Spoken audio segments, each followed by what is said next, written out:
Ici, c'est un très mauvais souvenir pour moi, l'endroit de l'agression. Voilà, ça s'est passé ici.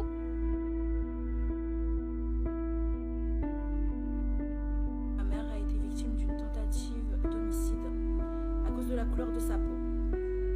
Elle sortait de son lieu de travail, elle était garée sur sa place habituelle et...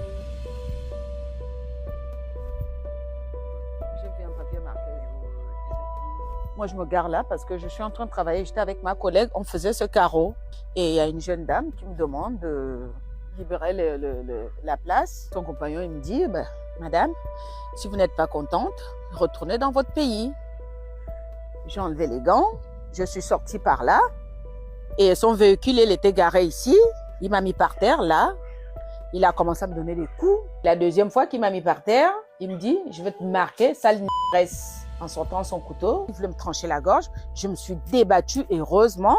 Et c'est comme ça que le couteau, il est parti là. Voilà.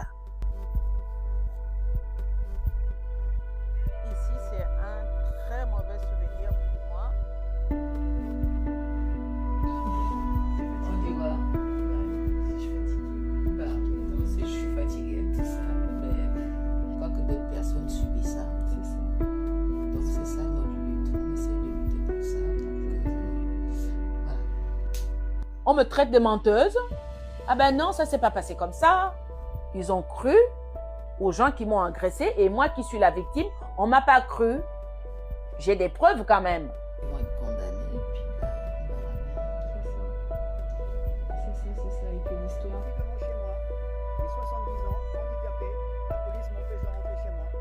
Devant chez moi, j'ai 70 ans, handicapé, la police m'empêche de rentrer chez moi. Vous voyez, la police est devant la porte. En fait, il n'y a pas de son là.